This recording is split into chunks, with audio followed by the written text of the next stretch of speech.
Olá, muito boa noite. Mais uma vez estamos aqui com mais um capítulo dessa história, né? A maior história de todos os tempos. Meu nome é Edson França e hoje vamos falar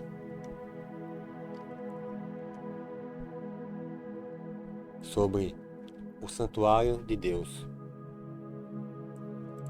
E antes de começar, peço a você que se inscreva no canal, deixe seu joinha e compartilhe para as pessoas que você tem o contato, né? Pelo WhatsApp ou então pelo Telegram. Bem, vamos começar a falar a respeito do santuário de Deus.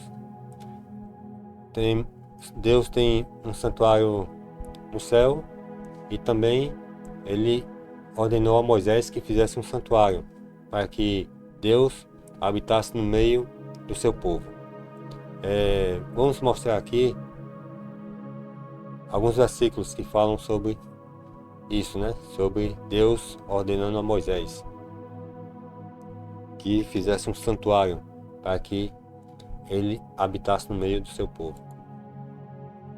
Êxodo capítulo 25, versículo 8, 9 e 40 fala: E me farão um santuário, para que eu possa habitar no meio deles, segundo tudo o que eu te mostrar para o modelo do tabernáculo, e para o modelo de todos os seus móveis, assim mesmo o fareis.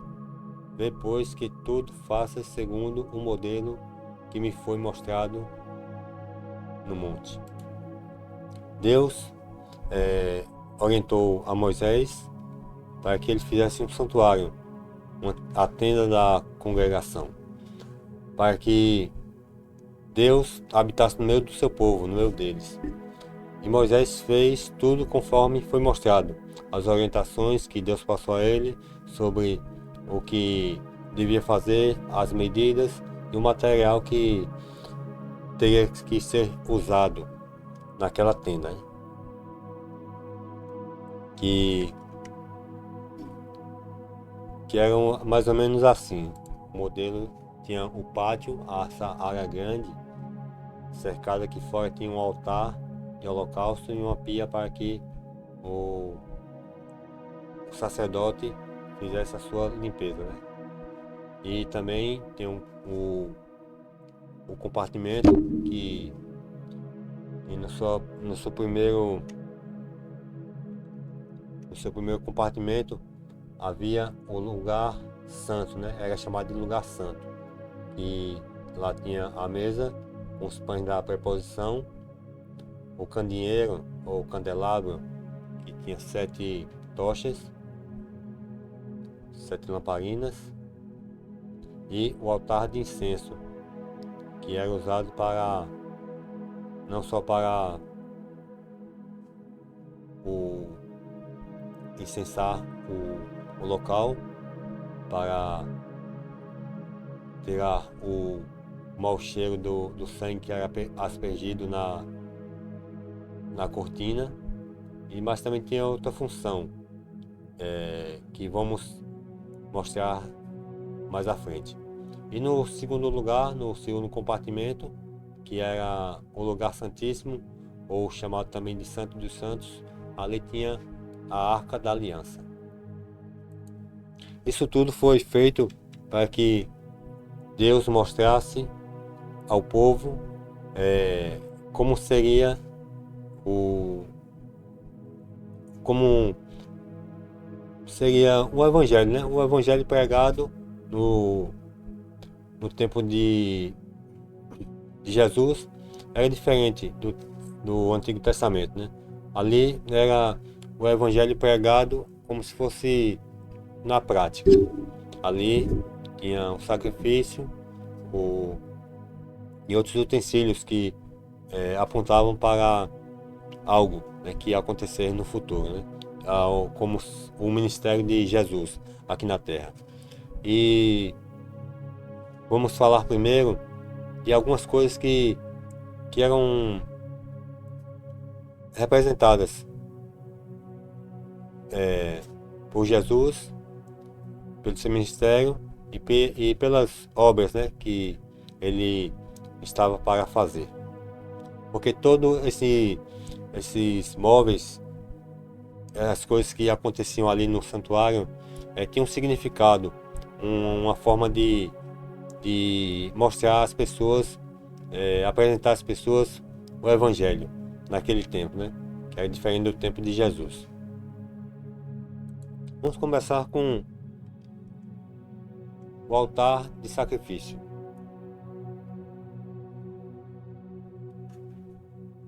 O primeiro móvel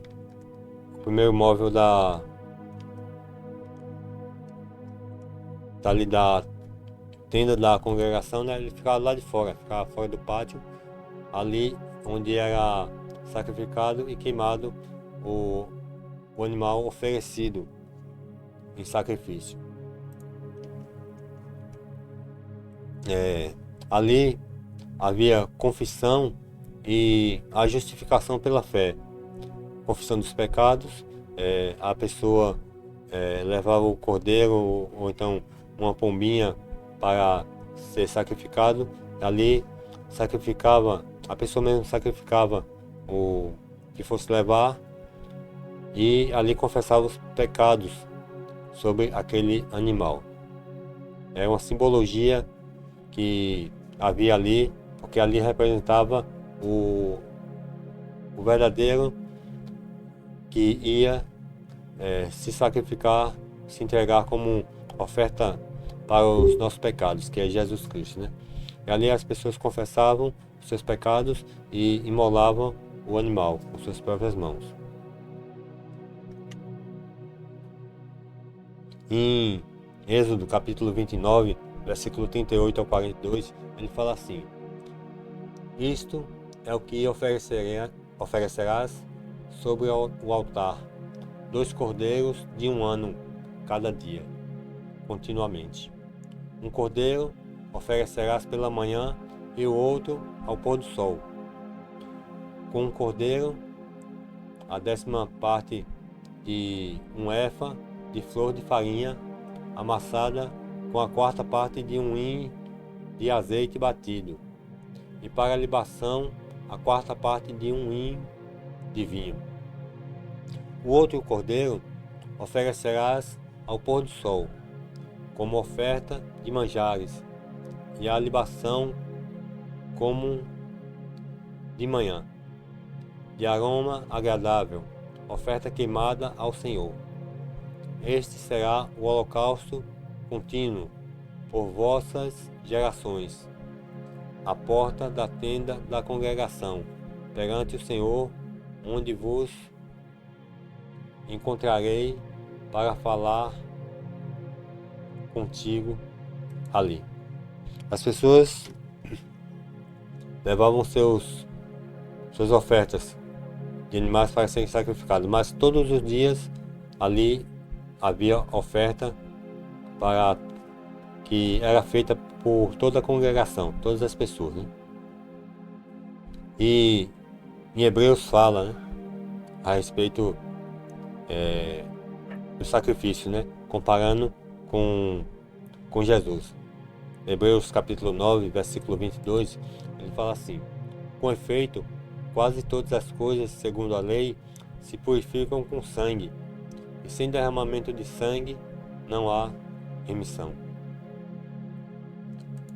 Aqui ele fala sobre a lei, né, que as pessoas iam confessar os seus pecados e tinham que levar um cordeiro para ser imolado ali. O cordeiro ou outra oferta, outro animal, como uma ave, para quem não tinha muitas condições, ali era levado e ali era imolado, sacrificado e confessava os seus pecados. Os pecados eram perdoados pelo sacrifício simbólico que representava Jesus, mas o sacrifício que ali era feito não tinha o poder de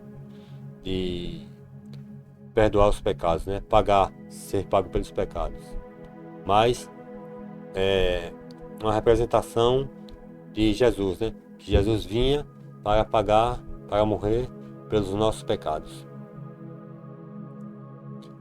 E no livro de João, capítulo 1, versículo 29, ele fala a respeito disso, né?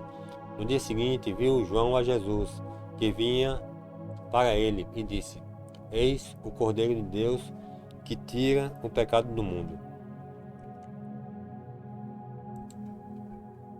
João Batista, né? Ali estava afirmando que Jesus é o Cordeiro de Deus que tira o pecado do mundo, não os cordeiros imolados ali, sacrificados no santuário, mas Jesus. Jesus é o único que pode tirar o pecado do mundo, que pode perdoar os seus pecados. Em 1 Coríntios, capítulo 15, versículo 22, ele fala assim: porque assim como em Adão todos morreram, assim também todos serão vivificados em Cristo. Assim como em Adão, pelo pecado cometido, todos tinham por herança a morte, né? Que ali Adão pecou e o pecado passou a todos, e por consequência a morte também passou a todos. Mas com Jesus veio a vida, para que todos tenham a vida, tenham perdão dos pecados e possam desfrutar da graça de Deus e de Jesus. Mas também tem um ponto nisso, né? E Jesus perdoa os nossos pecados, perdoa, mas também temos que fazer a nossa parte. E um dos requisitos que Jesus mesmo apresentou foi esse, né? Mateus capítulo 6, versículo 14 e 15. Diz: porque se perdoardes aos homens as suas ofensas, também vosso Pai Celeste vos perdoará. Se porém não perdoares aos homens as suas ofensas, também vosso Pai Celeste não perdoará as vossas. Né? Aí não coloquei o texto, né, complementar, mas é isso que fala a palavra de Deus. Né? Se você perdoar os pecados, Deus também vai perdoar os seus pecados. Se você não perdoar os pecados do seu próximo e de alguma pessoa que lhe ofendeu, também Deus não pode perdoá-lo, porque você também não usou de misericórdia com a outra pessoa. Né? Tem pessoas que dizem que Deus me perdoe, mas eu não posso perdoar essa pessoa. Isso está se contradizendo, isso é algo que é sem pensamento, né? Se você não perdoar a pessoa, é óbvio que Deus não vai lhe perdoar. Por que Deus não vai perdoar? Porque você não fez a sua parte, que você não teve misericórdia da outra pessoa. Como Jesus apresentava nas suas parábolas, né? Uma delas foi que o rei perdoou uma pessoa que lhe devia pouco, mas só que essa pessoa não perdoou outra pessoa que lhe devia menos ainda. E por isso essa pessoa que não perdoou a outra, ela foi condenada. Você, para que Deus lhe perdoe, que você receba o perdão de Deus, você tem que perdoar também as outras pessoas. Não perdoar da boca para fora, mas perdoar de coração. Bem, esse foi o primeiro móvel, né? Que é o altar de sacrifício. E depois do altar de sacrifício vinha a pia, né? Que significa batismo e santificação. A pia de bronze, ali com água. A bacia de bronze, né? Cheia de água que os sacerdotes usavam para se lavar antes de entrar no santuário. Caso não se lavassem por completo, morreriam quando entrasse no lugar santo, né, no primeiro compartimento. Nenhuma impureza era permitida na presença de Deus. Nenhuma impureza, tanto dos sacerdotes que ali estavam, quanto dos animais sacrificados. Os animais deviam ser perfeitos. Também as pessoas também deviam se limpar. Né? Ali era como um ritual de purificação. Né? Eles se purificavam para que pudesse entrar ali na tenda. Em Efésios capítulo 5, versículo 26, ele diz assim: para que a santificasse, tendo-a purificado por meio da lavagem de água pela palavra. A pia, aquela pia com água, a pia de bronze, simboliza a purificação. Depois que confessarmos os nossos pecados, ali reconhecemos que Jesus morreu por nós, ali vamos nos limpar, limpar de todo o pecado, porque Jesus, Deus, ali nos perdoou os pecados. Ali somos justificados, porque Ele pagou o preço do pecado. Nós ali somos purificados, mas também devemos permanecer nessa purificação, não cometendo pecados, se afastando do pecado. Em 1 João capítulo 1, versículo 9, diz assim: se confessarmos os nossos pecados, Ele é fiel e justo para nos perdoar os pecados e nos purificar de toda a injustiça. Deus, Jesus, além de nos perdoar, Ele nos purifica de toda a injustiça. Vimos aqui os dois móveis que estavam fora do compartimento, ali no pátio. Agora vamos ver os móveis de dentro do compartimento, né? Primeiro, no lugar santo, ali onde os sacerdotes preparavam aquele local, né? Tinha os pães, tinha também o candelabro e também o altar de incenso. Vamos falar primeiro a respeito da mesa dos pães da preposição, né? Que é a palavra viva. Aí a mesa, um símbolo, né? Da mesa dos pães da preposição. E o versículo que fala sobre isso, né? Que o pão também representa Cristo e sua palavra também. Eu tinha falado só que é a palavra viva, mas é a palavra de Deus e também Jesus, né? Representa essas duas coisas. Em João, no livro de João, capítulo 6, versículo 51, ele fala, Jesus, né? Eu sou o pão vivo que desceu do céu. Se alguém dele comer, viverá eternamente. E o pão que eu darei pela vida do mundo é a minha carne. O pão representa, como vimos agora, que é Jesus Cristo, né? Que é uma simbologia, né? Os pães também representam as 12 tribos, né? Que são 12 pães, as 12 tribos de Israel, assim como também o candelabro representa outro símbolo, né? Pela sua quantidade numérica de lâmpadas, né? E os pães da preposição também representam a palavra de Deus, né?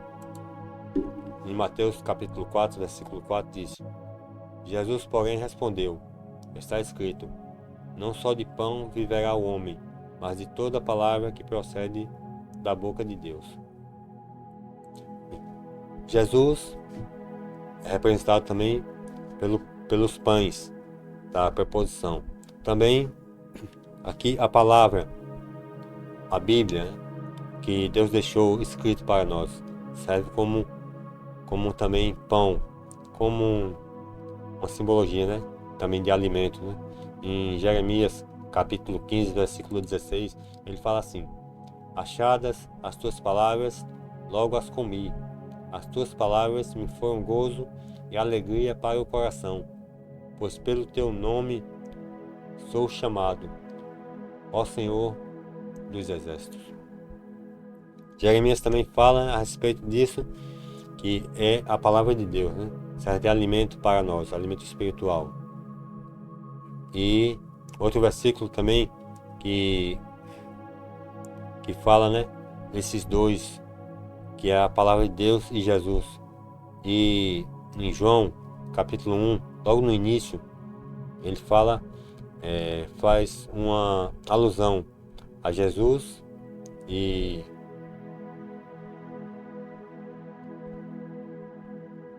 a palavra, né? E a palavra de Deus. Diz assim: no princípio era o Verbo, e o Verbo estava com Deus, e o Verbo era Deus. Esse verbo, em outra tradução, quer dizer palavra, né? No princípio era a palavra, e a palavra estava com Deus, e a palavra era Deus. Estava no princípio com Deus. Todas as coisas foram feitas por intermédio dele, de Jesus. E sem ele, nada do que foi feito se fez. E o Verbo se fez carne e habitou entre nós, cheio de graça e de verdade, e vimos a sua glória, glória como do unigênito do Pai. O Verbo estava com Deus, a palavra estava com Deus, né? E a palavra, o Verbo, se fez carne e habitou entre nós. Veja só a simbologia, né, que essas coisas tinham, e agora, né, vemos o pão da proporção, que simboliza Jesus e a palavra de Deus, né? Vamos agora para o altar de incenso, né? Que é nosso intercessor em oração. O altar aí não quer dizer que ele possa ser assim, mas só uma simbologia, uma alusão ao altar de incenso, né? E o sacerdote, representado por Cristo, colocava-se junto à cortina do lugar santíssimo e intercedia em favor do povo, né? Cultos, orações, louvores, pedidos de perdão dos pecados. O sacerdote, ele pegava esse incenso e espalhava pelo lugar santo, principalmente ali pela cortina, porque ali era aspergido o sangue e ali ficava o mau cheiro, né? Porque aquele sangue não era retirado dali, ficava de um dia para o outro, e ali aquele incenso servia como purificar o ar, né, do ambiente daquele local, mas também servia para alusão, para simbologia das orações que eram feitas pelos santos, pelos filhos de Deus. Apocalipse capítulo 5, versículo 8, ele diz assim: e quando tomou o livro, os 4 seres viventes e os 24 anciões prostraram-se diante do Cordeiro, tendo cada um deles uma harpa e taças de ouro cheias de incenso, que são as orações dos santos. É só que aí apresenta o incenso como oração dos santos, oração dos filhos de Deus, dos que aceitaram a Deus, né, em sua vida, aceitaram Jesus como seu único, suficiente Salvador. Mas também 2 versículos, né, falando sobre o que significa aquele incenso. Veio outro anjo e ficou de pé junto ao altar, com um incensário de ouro, e foi-lhe dado muito incenso, para oferecê-lo com as orações de todos os santos, sobre o altar de ouro que se acha diante do trono, que está lá em Apocalipse capítulo 8, versículo 3. Em Apocalipse 8, versículo 4 fala: e da mão do anjo subiu à presença de Deus a fumaça do incenso, com as orações dos santos. Veja ali que O incensário, o incenso ali oferecido, faz alusão às orações dos santos, né? A minha oração, a sua oração, que são ali intercedidas por Jesus, né? A Deus. E o sacerdote ali representava Cristo, né? Que intercede pelo seu povo. Ali como um sacerdote, ele intercedia pelas pessoas, né? Pelos israelitas, aquelas pessoas que saíram do Egito e também sucessivamente após a nova terra que habitaram, após as cidades edificadas pelos israelitas, né, pelas 12 tribos de Israel. Ali havia o sacerdote que também fazia intercessão pelas pessoas, né? Intercedia a Deus pelas pessoas, né?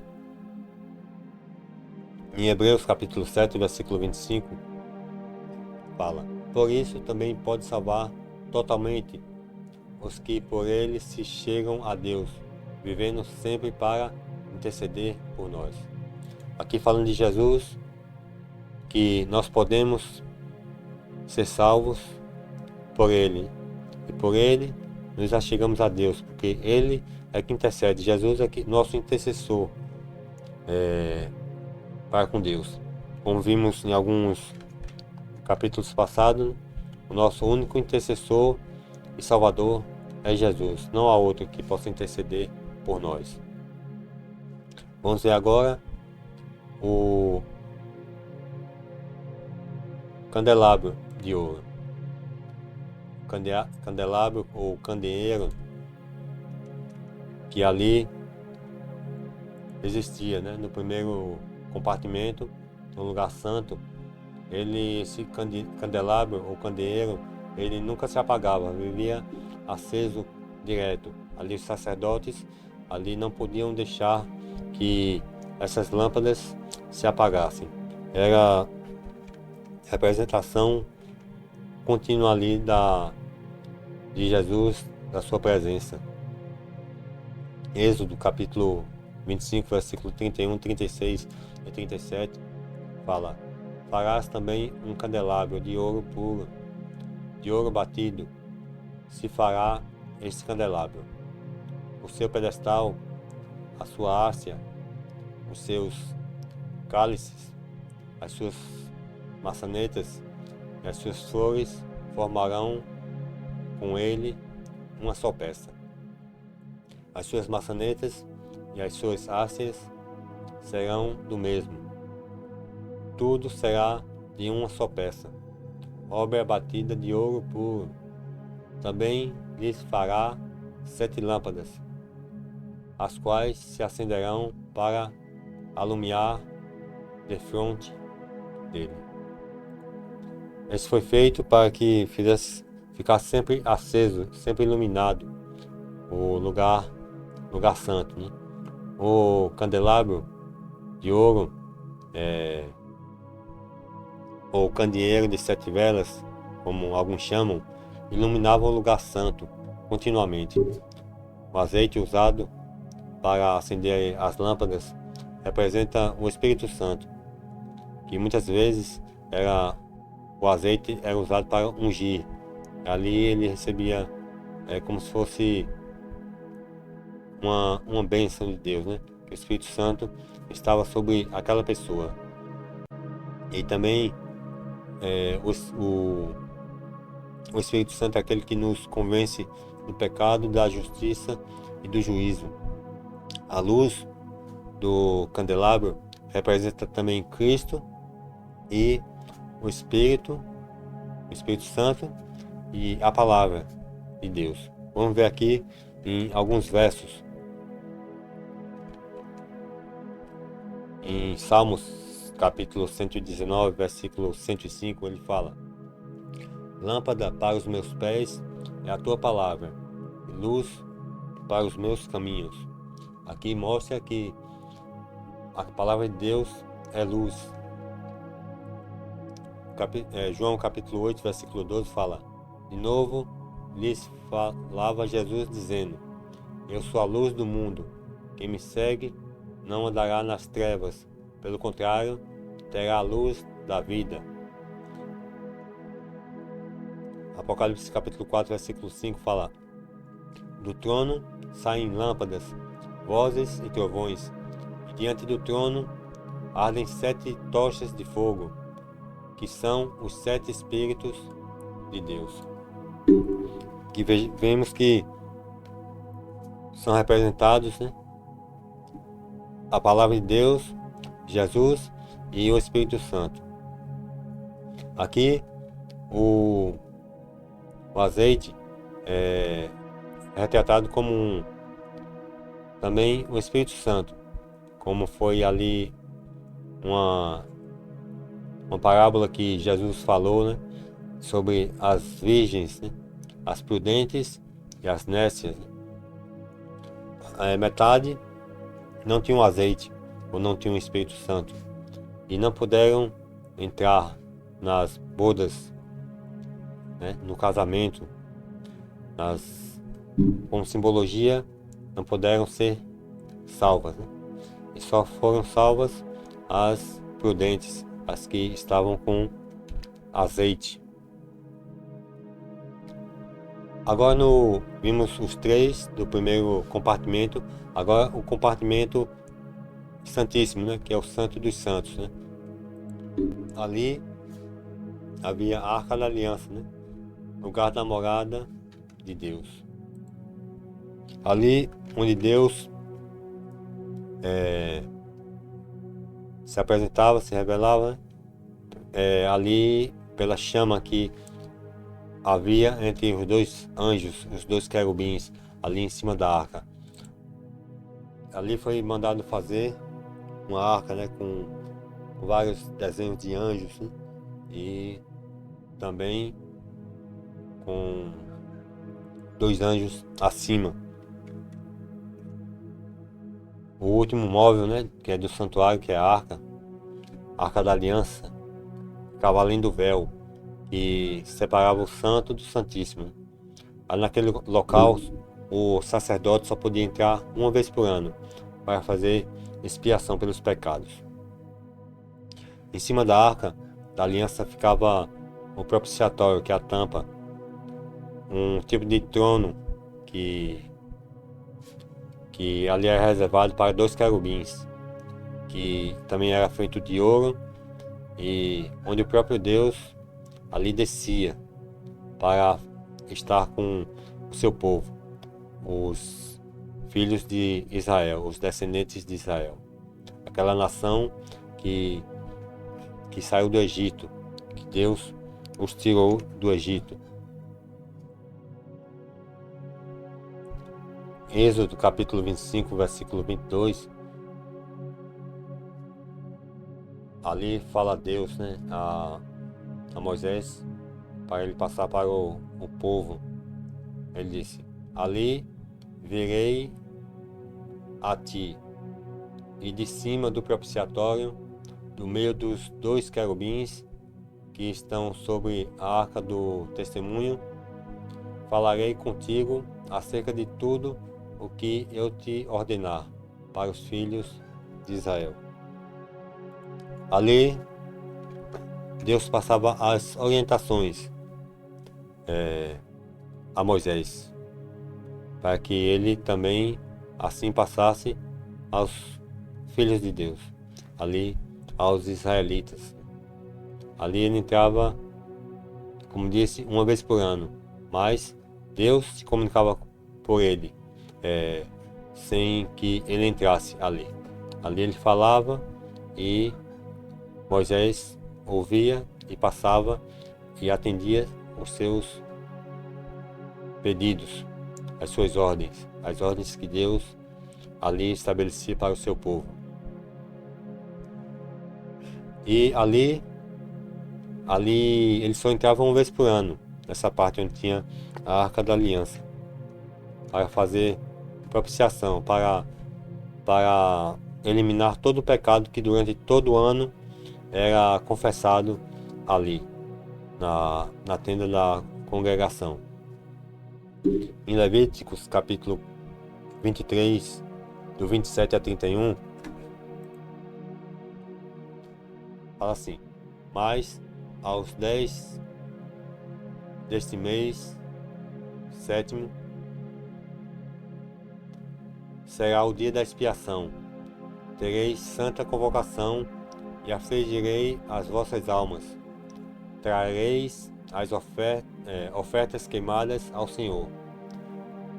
Nesse mesmo dia, nenhuma oferta fareis, porque é o dia da expiação, para fazer expiação por vós perante o Senhor, vosso Deus. Porque toda alma que nesse dia se não afligir será eliminada do seu povo. Quem nesse dia fizer alguma obra, a esse eu destruirei do meio do seu povo. Nenhuma obra fareis. É estatuto perpétuo pelas vossas gerações, em todas as vossas moradas. Aqui é uma representação da vinda de Jesus, onde ele vai vir e ali as pessoas, os que já estiverem salvos, vão ser levadas. As que não tiverem, ali vão ser eliminadas. Ali disse: terei santa convocação e afligirei as vossas almas. Ali você não deve ter nenhum pecado, deve ter confessado os seus pecados, não deve ter praticado nenhum pecado naquele dia, para que assim as pessoas não morressem. Deviam confessar os seus pecados e não ter praticado nenhum. Assim é o que ocorre quando Jesus vier. As pessoas salvas, santas, purificadas, vão ser levadas pelos anjos ao encontro de Jesus nos ares. E aqueles que não aceitaram o perdão oferecido por Deus, eles serão eliminados. Isso é o que significa o dia da expiação. Aponta para a volta de Jesus. E ali na Arca da Aliança havia o maná, o cajado de Arão que floresceu e deu fruto, e também as duas tábuas dos 10 mandamentos. Vamos falar a respeito do maná. Colhiam-no, pois, manhã após manhã, cada um quanto podia comer, porque em vindo o calor se derretia. Ao sexto dia, colheram pão em dobro, 2 gômeres para cada um. E os principais da congregação vieram e contaram a Moisés. Respondeu-lhes ele: isto é o que disse o Senhor: amanhã é repouso, o santo sábado do Senhor. O que quiserdes cozer no fogo, cozei-o, e o que quiserdes cozer em água, cozei-o em água. E tudo o que sobrar, separai, guardando para a manhã seguinte. E guardaram-no até a manhã seguinte, como Moisés ordenara, e não cheirou mal, nem deu bichos. Ali o maná era entregue todos os dias por Deus àquelas pessoas. E todos os dias as pessoas colhiam só aquilo que iam comer naquele dia. Não podiam colher para outros dias, não. Se guardasse para outro dia, dava bicho, apodrecia, não prestava. Mas na sexta-feira podia colher em dobro, porque era o alimento para a sexta e para o sábado, porque no sábado Deus disse que não se pode fazer nada, porque é um dia dedicado a Ele.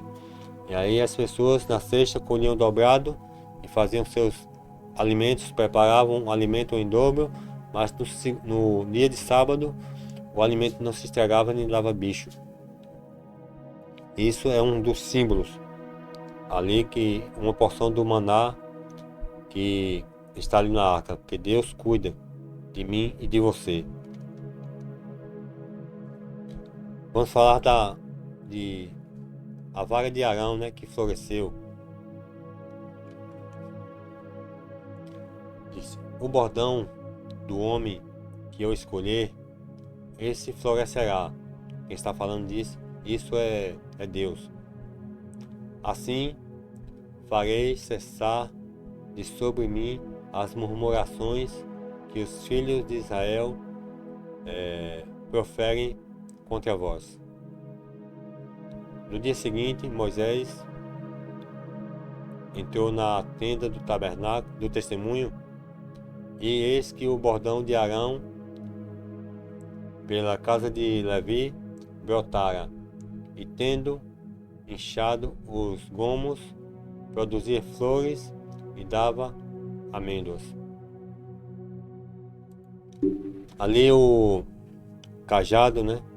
A vara que ali era de Arão, que era da casa de Levi, ali floresceu, né? E deu frutos. Ali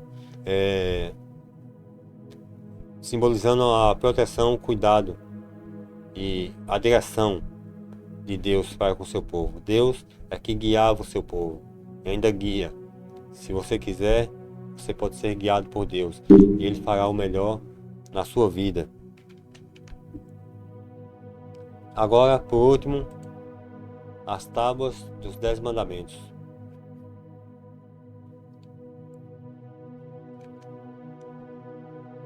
Êxodo capítulo 31, versículo 18, apresenta o relato, né? E tendo acabado de falar com ele no monte Sinai, deu a Moisés as 2 tábuas do testemunho, tábuas de pedra, escritas pelo dedo de Deus. Ali também estavam as 2 tábuas do testemunho, as tábuas dos mandamentos, né, os 10 mandamentos, que ali Deus escreveu com seu próprio dedo e permaneceram ali também junto com o maná, uma porção do maná e a vara de Arão, dentro da Arca da Aliança. As tábuas do testemunho quer dizer que Deus oferece o perdão, Deus perdoa o ser humano, e ali está o testemunho de que Deus perdoou, porque Deus dá o perdão, mas nós temos que cumprir a nossa parte. Ali é o testemunho. Ali é o testemunho que você tem que seguir as orientações de Deus. Aqueles 10 mandamentos que estão ali é para seguirmos, porque ali as coisas que Deus apresenta para que nós seguimos nela, andemos por ela. Ali diz que não terás outro Deus diante de ti, diante de Deus, não falar o nome do Senhor, seu Deus em vão, não farás imagens de esculturas, e Deus diz, lembra-te do dia de sábado para santificar, porque é um dia dedicado ao Senhor. Tem também honrar teu pai e tua mãe, respeitar seu pai e sua mãe, não adulterar, não matar, não dirás falso testemunho contra o teu próximo, não cobiçar as coisas alheias. Aí estão as coisas que Deus estabeleceu, né, como um testemunho. Ali você, obedecendo aqueles mandamentos, está testemunhando o que Deus fez por nós, a aliança, né? Porque ali estão as tábuas do testemunho, e a tábua do testemunho está na arca da aliança, ali representando a aliança que Deus fez com o seu povo, tanto no passado como também no futuro. Isso vamos ver algum capítulo adiante. Vamos falar da aliança que Deus fez no Antigo Testamento e a aliança que Deus fez no Novo Testamento. A gente vai ver ali o que muda nessa aliança.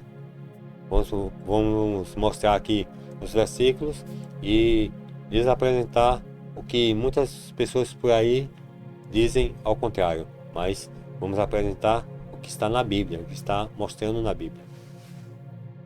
E foi isso que Deus ordenou para que colocasse na Arca da Aliança, né? As tábuas dos 10 mandamentos, o cajado de Arão e uma porção do maná.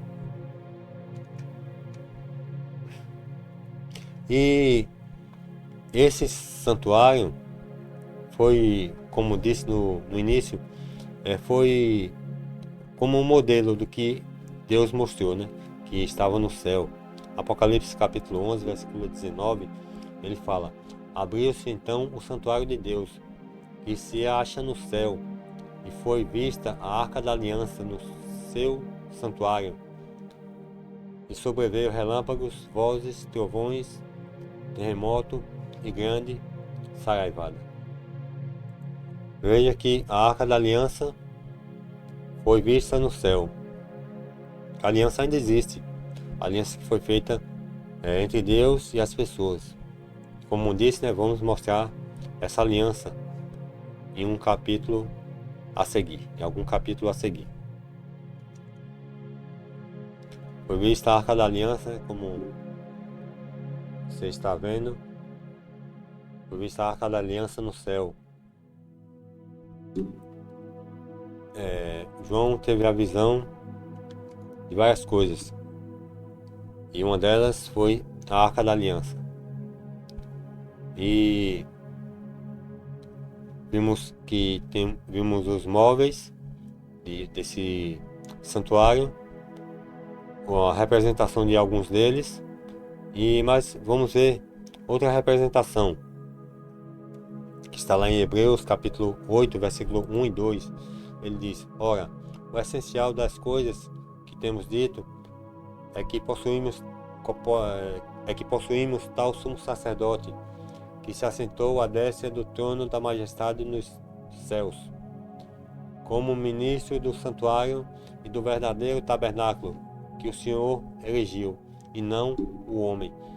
Veja aqui também, Paulo, na carta aos Hebreus, mostra que Deus fez um santuário, que há um santuário no céu, e que lá quem está ministrando esse santuário é Jesus. Ele fala aqui nesses versículos que Jesus é que está no santuário, ministrando, intercedendo por nós. Antes aqui na terra, era o sacerdote. E ali a presença de Deus estava entre os querubins de ouro. E ali o incenso, né, como as orações, né, simbolizando as orações do seu povo. E hoje é Jesus que está no santuário intercedendo por nós. Ele é o sumo sacerdote que ministra o santuário no céu. Levítico capítulo 16, de 1 a 10, ele fala, né? Falou o Senhor a Moisés, depois que morreram os 2 filhos de Arão, tendo chegado aqueles diante do Senhor.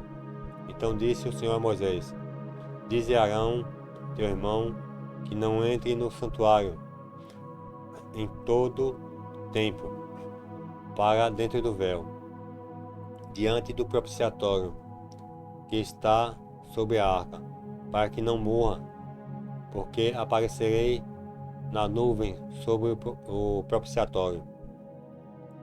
Entrará Arão no santuário com isso: um novilho para oferta pelo pecado e um carneiro para holocausto. Vestirá ele a túnica de linho sagrada. Terá as calças de linho sobre a pele. Cingir-se-á com um cinto de linho e se cobrirá com a mitra de linho. São estas as vestes sagradas. Banhará o seu corpo em água, então as vestirá. Veja aí que Arão entrava ali e tinha que se purificar, né? Lavar com água, né? Ser puro, apresentar os sacrifícios pelos seus pecados. E uma vez por ano ele entrava ali no Santo dos Santos, no Santíssimo, onde estava a Arca da Aliança. E fala mais, que é versículo 15 ao 10, 5 a 10.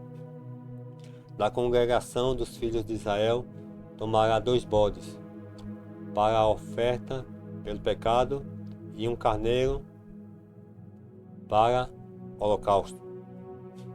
Arão trará o novilho de sua oferta pelo pecado e fará expiação por si e pela sua casa. Também tomará ambos os bodes e os porá perante o Senhor, à porta da tenda da congregação. Lançará sorte sobre os 2 bodes, uma para o Senhor e outra para o bode emissário. Arão fará chegar o bode sobre o qual cair a sorte para o Senhor, e o oferecerá por oferta pelo pecado. Mas o bode sobre que cair a sorte para bode emissário será apresentado vivo perante o Senhor, para fazer expiação por meio dele e enviá-lo ao deserto como bode emissário. Ali 2 bodes eram levados uma vez por ano. Moisés ali recebeu a orientação de Deus para que Arão entrasse só uma vez por ano e ali oferecesse primeiro uma oferta pelo seu pecado e pela sua casa. E também depois dos 2 bodes ia lançar sorte e o que ele escolher para o sacrifício. O que ele escolhesse para o sacrifício ia ser sacrificado a Deus, e o outro ia ser fazer expiação por meio dele e enviá-lo para o deserto, né, que era o bode emissário. Ali representava Satanás, que depois da vinda de Jesus, da segunda vinda, que vem salvar, levar os seus salvos, ali Satanás ficará aqui na terra, preso, numa terra deserta, por 1000 anos. E ali ele será o culpado de todos os pecados cometidos aqui na terra, pelos seres humanos. Essa é a simbologia dos 2 bodes. O bode para sacrifício e o bode emissário, que ali era escolhido por Arão, levados por Arão, sacrificado, representando Jesus e o perdão dos pecados de toda a humanidade, e o outro ficava vivo, representava Satanás. Ali esse bode morria no deserto. Ele ficava lá sem alimento e ali mesmo perecia. Esse aqui são as simbologias que o santuário apresenta, que era como um ensino didático para o povo daquela época. Jesus realizava 2 tarefas no santuário celestial. Realiza 2 tarefas hoje no santuário celestial: a intercessão como sumo sacerdote e a obra de juízo que antecede sua segunda vinda. Hoje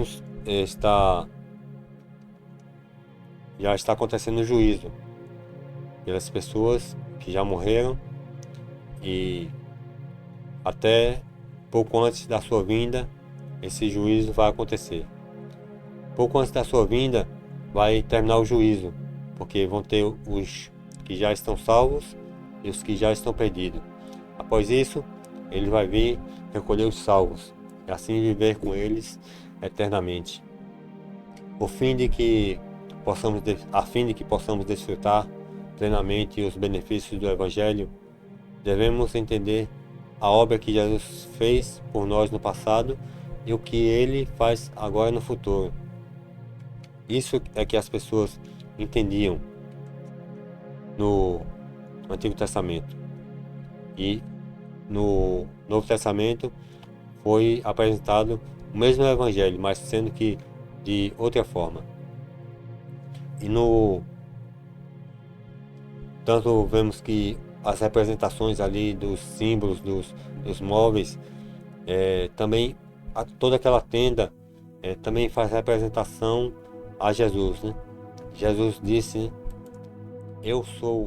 Respondeu-lhe Jesus, eu sou o caminho e a verdade e a vida. Ninguém vem ao Pai senão por mim. Ali, aquela tenda tinha 3 nomes, né? Que é o caminho, que era a parte do pátio, que ali tinha o altar de holocausto e a pia para purificação. O primeiro compartimento tinha o nome de verdade, e o segundo compartimento, onde ficava a Arca da Aliança, onde Deus habitava ali, tinha o nome de vida. Por isso que Deus disse, eu sou o caminho, a verdade e a vida. Ninguém vem ao Pai senão por mim. O altar de holocausto, como vimos, onde era sacrificado um animal que representava Jesus, né? Que morreu pelos nossos pecados. A pia, que nos purifica de todo pecado. A mesa com os pães da preposição, que representava Jesus e a sua palavra, né? O candelabro, que é Jesus e a sua palavra. O azeite, que simbolizava o Espírito Santo. O altar de incenso, que são as orações pelos santos. E a Arca da Aliança, que representa a sua aliança com a humanidade, que contém o maná, o cajado de Arão e as tábuas dos 10 mandamentos, escritas pelo dedo de Deus. Se você entendeu, espero que tenha entendido a representação do santuário e a representação do que Jesus fez e faz por nós hoje. Hoje ele está lá no céu intercedendo por nós, ouvindo as nossas orações e intercedendo a Deus, fazendo expiação pelos nossos pecados até a sua vinda, que ele vai vir e levar os salvos. E os que não o aceitaram vão morrer, vão perecer, e Satanás será preso durante 1000 anos. E nele será recaída toda a culpa de morte, de tudo que aconteceu aqui na Terra. Espero que você entenda o papel de Jesus Cristo hoje, que ele está intercedendo por mim e por você. Ele está cuidando de mim e de você. Que ele não nos esqueceu, mas ele vai voltar, vai nos levar. Espero que você esteja preparado para quando ele voltar, você não fique, você também seja levado e possa viver a eternidade junto de Jesus e dos salvos. Que Deus o abençoe e que possamos nesse momento fazer uma oração. Vamos fechar nossos olhos e acompanhe comigo. O Senhor te abençoe e te guarde. O Senhor faça resplandecer o seu rosto sobre ti e tenha misericórdia de ti. O Senhor sobre ti levante o seu rosto e te dê a paz. Que Deus abençoe, proteja e guarde. Que na próxima semana possamos estar aqui mais uma vez para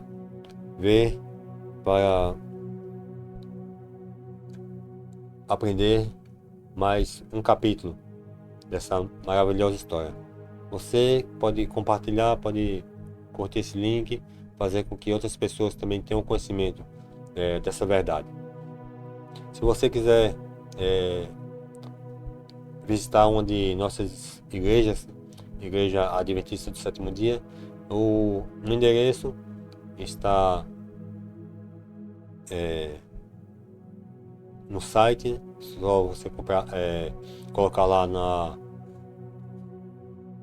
na internet, né? www.encontreumaigreja.com.br. Ali você vai ver a igreja mais próxima de você.